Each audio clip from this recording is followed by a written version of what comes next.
বাড়িতে দুলাভাই আইছে, রান্না করতে হইব না? এই আমার দুলাভাই কি যেই সেই লোক? সে কেমন মানুষ তা আমার খুব ভালো করে বোঝা হয়ে গেছে, যে কিনা নিজের টাকা একটা রিক্সা কিনতে পারে না।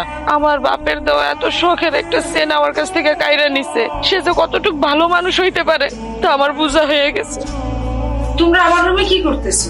তোমার কোন কোন জিনিসটা আমাকে পছন্দ হয় সেটা চেক করতেছি, সেই জিনিসটা আমরা দুই বোনে মিলে নিমু।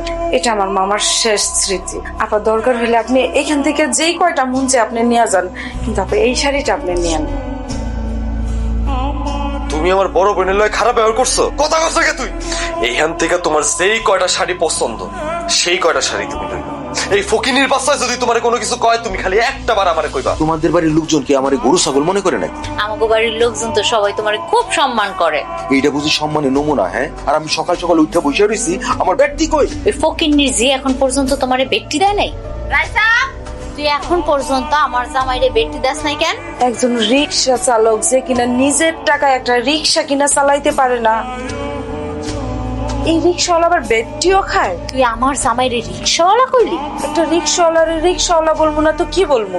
যে রিক্সা চালায় তারে তো অবশ্যই রিক্সাওয়ালা বলে।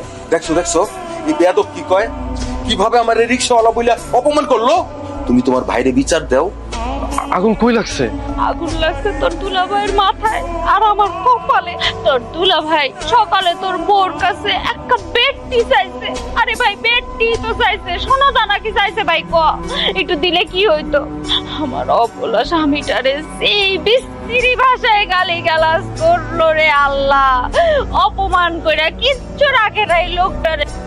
আমার নামে এত বড় একটা মিথ্যা অপমান দিতে আপনার একটু খারাপ লাগতেছে না? আমার দুলাভাইরে আমার বোনকে তুই অপমান করছিস না? আজকে তুই সারাদিন না খেয়ে থাকবি, আর এটাই তোর শাস্তি। না না না না, আপনি আমার এত বড় শাস্তি দিয়েন না। আমি ক্ষুধার যন্ত্রণা একদম সহ্য করতে পারি না। বেশি ক্ষুধা লাগলে আমার হাত পা কাঁপতে থাকে, মাথা ঘুরায়, আমার বমি হয়। আপনি আমার এই শাস্তিটা দিয়েন না। যেটা কইছি সেটা করবি। এক কাপ বেডটি দিলে এখনো সারাদিন না খাওয়া থাকতো না। এই জন্যই কই, আমার কথার বাইরে গেলে জীবনটা একদিন শেষ হয়েছে। বড় অপারে দিয়ে আইতে গেছি, তেমনি পাইতেছে, তাই সাথে করে লই আইছি। ভালো করছি না? আসসালামু আলাইকুম আপা, ভালো আছেন? ওয়ালাইকুম আসসালাম, ভালো আছো? চলো চলো ঘরে চলো, তোমাদের সাথে আর্জেন্ট কথা আছে আমার। দুলাভাই জমি কিনবো, এই কথাটা শুনলে খুব ভালো লাগে। আরে ভাই, পরের কথাটা তো শুনবি। হ্যাঁ কোনা? জমির দাম 1.5 লক্ষ টাকা, 50,000 টাকা কিস্তি উঠে, আর 1 লক্ষ টাকা তোরে দিতে বলছে।